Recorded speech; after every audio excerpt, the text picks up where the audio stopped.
Hey everyone, in this tutorial, I'll show you how to use Affinity Publisher in 2026.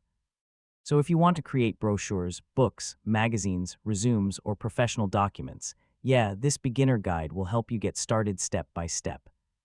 First, open Affinity Publisher official website or launch the app on your PC. Once it opens, you'll see the main publishing workspace. Next, click New Document and choose your page size.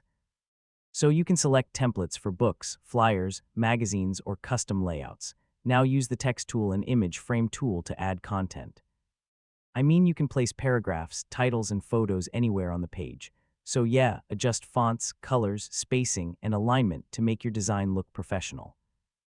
Guides and grids can help keep everything organized. Next, manage your pages and layers from the side panels. This makes large projects easier to edit and organize. Finally, click File and then Export to save your document. So you can export as PDF, JPG, PNG, and other formats. And that's how to use Affinity Publisher in 2026.